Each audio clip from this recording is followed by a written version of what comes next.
네, 오늘도 2부 첫 코너는 이항영의 뉴욕 앤 서울로 시작하겠습니다. MTN 이항영 전문위원 오셨습니다. 위원님 어서 오십시오. 네, 뉴욕 증시도 뭐 어제 그제는 조금 이제 재료 자체는 크진 않은 것 같은데 주가는 좀 밀렸고요. 이유는 역시나 무역 협상에 대한 불안감, 또 정치적인 트럼프 탄핵 이런 걸로 얘기가 됩니다. 조금 읽어주십시오. 네, 맞습니다. 그 무역 협상은 좀 하루가 멀다고 새로운 소식이 나오는데요. 예. 실제로 오늘 장중에는 약간 부담스러운 소식이 없었던 건 아닙니다. 구체적으로 보면 블룸버그 통신에서 이런 보도를 했거든요. 결국 화해에 대해서 이제 수출 제한 조치가 일부 유예가 좀 되고 있는데 예. 그것이 결국 유예가 끝나고 결국 진짜 제한이 갈 것이다. 가능성이 크다라는 얘기하면서요. 반도체 칩 주식들이 대부분이 주가 좀 내린 것이 첫 번째 좀 주시장을 좀 끌어내린 요인이었습니다. 그것이 첫 번째 큰 요인이 되겠고요.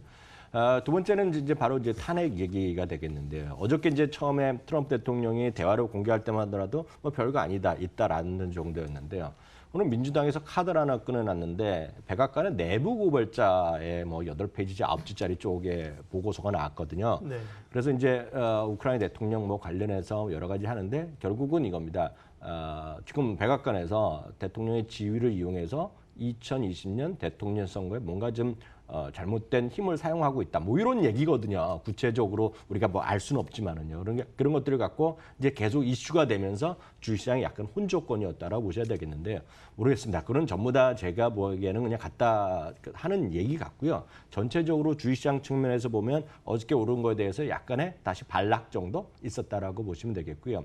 그걸 제외하고는 전체적으로 보면 부동산 주식들이 꾸준하게 다시 회복세를 보이는 거, 유틸리티가 지금 사상체 효과 근방에서 계속 조금씩 움직이는 거, 이 정도가 전체 다의 흐름이었다고 이해하시면 좋겠습니다. 관련해서 아토건 이사라고 있죠. 그 지금 내셔널 증권에 계신 분인데요. 여전히 미국과 중국의 무역 협상 이것이 이제 시장 한복판에 있다는 겁니다. 이것이 좋은 얘기 나오면 좀 좋아졌다가 좀 안 좋은 얘기 좀 흘러내리고 하여튼 시장의 가장 핵심이 여기 있고 어제도 말씀드렸다시피 양쪽 정상에 예측이 쉽지 않은 그 두 분의 어떤 코멘트 나올 때마다 시장은 좀 흔들거린다라는 정도가 전체적인 시장을 바라보는 핵심 요인이다라고 일단 이해하시면 되겠고요. 오늘 바로 특징적인 섹터 종목을 좀 말씀드리겠는데요.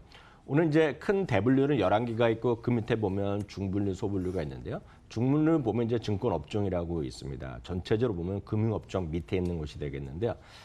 인터랙티브 브로커즈라는 증권사에서 무제한, 예를 들면 무제한 수수료 무료 뭐 이런 걸 오늘 발표했습니다. 새로운 서비스를 발표하니까 당연히 온라인 쪽에 치우친 증권사의 주가가 급락하는 모습을 보여줬습니다. TD 어메리트레이드가 6.5%나 오늘 급락했고요. 네. 찰스 수업도 2.2%가 떨어졌고요. 이트레이드도 4.8%가 떨어지는 모습이 증권업종의 하락 말씀드렸다시피 그러니까 미국도 결국 수수료 무료 이런 무제한 이런 것들이 조금씩 더 확산되고 있다라고 일단 이해하셔야 되겠고요. 테슬라가 최근에 또 상당히 좋지 않은 모습 보여줬습니다. 이것은 뭐 자동차에 대한 얘기보다는 항상 외적인 요인이 많은 거죠. 특히 솔라시티를 인수하면서 그 당시에 가격 산정에 문제가 있었다면서 피소를 당했거든요. 일론 머스크가요. 그러니까 그때 또 주가 떨어졌는데 오늘은 또 뭐 이메일이 유출됐다고 얘기하는데 모르겠습니다. 또 이런 거 항상 이슈가 되는데요. 지난 분기에 9만 5천 대가 자동차가 출하됐습니다. 이번 분기에는 10만 대가 나올 것이다 얘기한 것이 알려지면서 오늘 주가가 6% 정도 급등한 것이 특징이 되겠고요. 올해 미국 주시장에서 신규 상장 시장에서 가장 히트를 친 것은 우버나 리프트가 아니라 비욘드 미트였습니다. 대체 고기 시장이죠. 오늘 주식이 다시 11.6% 발표했는데요. 세계 최대 패스트푸드 체인점인 맥도날드가 비욘드 미트 버거를 캐나다에서 테스트 출시한다는 소식이 알려지면서 주가 급등한 것이 시장의 특징이었고요. 하나만 더 말씀드리면 어저께까지 또 연중 최고치 수준에 가면서 오늘 실적 발표가 기대됐던 마이크론 테크놀로지가 전혀 기대 밖의 실적을 발표했습니다. 신규 그 실적도 기존 실적도 예상을 좀 못 미치는 실적이 나왔고 물론 어닝 쇼크 수준은 아니지만 예상 못 미쳤습니다. 문제는 이제 어닝 가이던스인데 어닝 가이던스가 기대를 못 미치면서 지금 정규장에서 마이너스 1.7% 시간에서 6% 넘나드는 하락을 보여줬기 때문에 이 부분 다시 오늘 뭐 삼성전자, SK하이닉스에 좀 부담이 될 가능성이 크다 이렇게 말씀드릴 수 있겠네요. 예, 뉴욕 증시 특징주를 봐주셨습니다. 정치적인 문제는 이제 탄핵도 탄핵이지만 민주당의 엘리자베스 워런 상원의원의 지지율이 올랐다. 그분이 이제 개혁적이지 않습니까? 그래서 네네. 이제 월가가 좀 부담스러워한다는 얘기도 추가적으로 좀 하고 있더군요. 예, 네. 미국 증시는 이제 오늘 내리면 2주 연속 하락이라면서요. 예, 전망들은 어떻습니까? 네, 맞습니다. 이거 2주 연속 하락의 가능성이 네. 커져 있죠. 오늘 뭐 그 급박하게 1% 네. 이상 훅 올라가지 않으면 쉽지 않을 텐데요. 이번 주에 가장 중요한 지표가 이제 오늘 밤에 발표됩니다. 바로 미시간 대학 소비자 신뢰 지수가 가장 중요한데요. 92 정도가 전망되고 있는데 조금 밑돌 가능성을 지금 우려의 목소리가 지금 있는 것도 사실입니다. 내구재 주문과 개인 소비는 각각 마이너스 1%, 0.3% 전부 다 전월비 대비라고 이해하시면 되겠고요. 사실 그런 경제적인 지표보다는 특히 내일 새벽입니다. 한국 시간, 미국 동부 시간 5시 20분, 5시 반에 열리는 제넷 옐런 전 의장이 워싱턴에서 연설이 있는데요. 전 의장들의 말은 항상 이제 시장의 중요한 잣대가 되거든요. 이런 것들 좀 중요하게 보셔야 되겠습니다. 다만 이런 것도 있지만 오늘 시장뿐만 아니라 다음 주 그리고 1년 내내 내년에 아마 중요한 것은 역시 대선일 텐데요.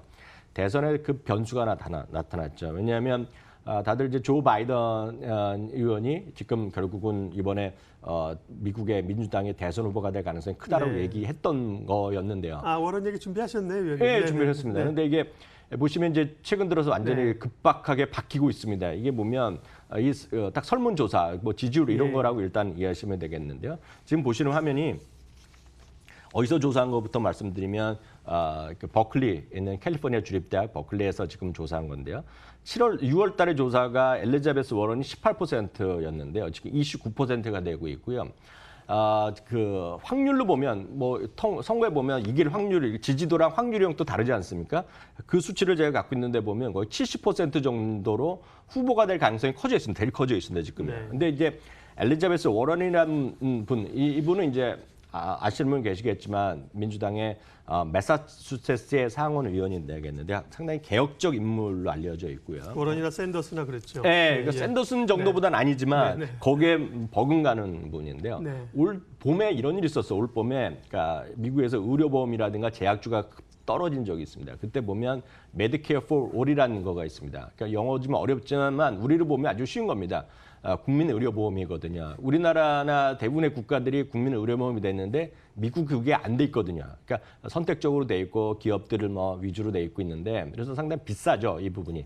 근데 여기서 이제 민간 의료보험을 거의 이제 없애고 모든 사람들한테 의료보험을 제공하죠. 이게 지금 이슈거든요. 그렇기 때문에 메디컬 포럴이 크고 또 하나가 이제 가장 중요한 거가 샌더슨 정도는 아니지만 이제 부자에 대한 엄청난 과세 이거가 핵심입니다. 그렇기 때문에 지금 두 가지 측면에서 보셔야 되겠는데요.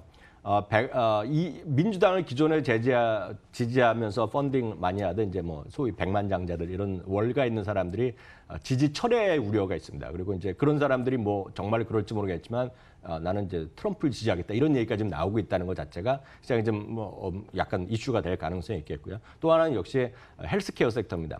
헬스케어 섹터는 올해 내내 이익은 작년보다 좋았지만 주가가 좋지 않은 모습인데 하나만 딱 이해하시면 될 것 같습니다. 유나이티드 헬스 그룹이라는 거가 이제 대표적인 미국의 의료 보험 쪽 회사가 되겠는데요. 이게 지금 연초에 3, 4월에 주가 급 떨어졌습니다. 이때도 실적이 나쁘지 않았거든요. 근데 떨어진 이유가 바로 메디케어 포 올인데요. 지금도 실적이 상당히 전체적인 섹터 자체가 실적이 좋은데 이것이 아마 주시장에 큰 부담이 될 가능성이 크다라는 거, 이슈가 계속될 가능성이 있기 때문에 여러분들이 이제 이렇게 보셔야 되겠습니다. 4년 전에 설마 트럼프 대통령이 후보될지 누구도 예측을 안 했었거든요. 예.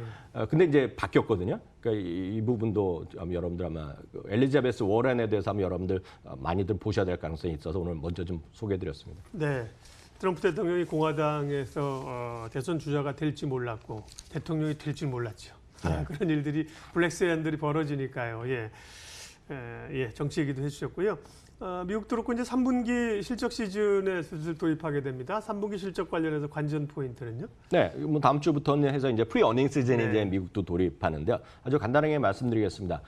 이익 전망 계속 내려가고 있습니다. 전전주에 마이너스 3.7에서 이번 주에 마이너스 3.8까지 떨어졌습니다. 팩트셋 기준으로 말씀드립니다. 매출 증가율 2.8%도 조금씩 내려가고 있고요.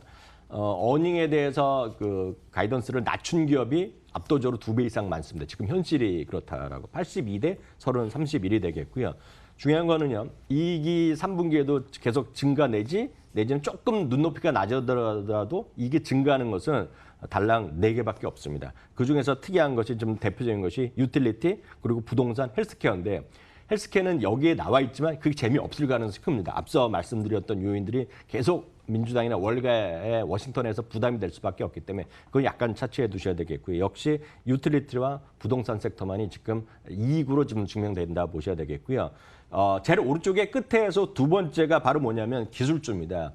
기술주는 계속 말씀드리지만 4분기까지 이익이 감소입니다. 그리고 반도체는 내년 1분기까지 감소 가능성이 크거든요. 심지어는 내년 2분기까지 감소 얘기하고 있기 때문에 기술주는 이익과 상관없이 내년도를 바라보는 성장주에 대한 베팅하는 사람들 내년에 보는 거다. 그렇기 때문에 어찌되었건 반도체나 기술주는 주가는 좋지만 변동성이 클 수밖에 없는 이런 이유가 있다는 걸 좀 염두에 두시고 대응하시면 좋겠습니다. 네, 뉴욕 앤 서울 오늘도 MTN 이항영 전문위원 함께했습니다. 고맙습니다.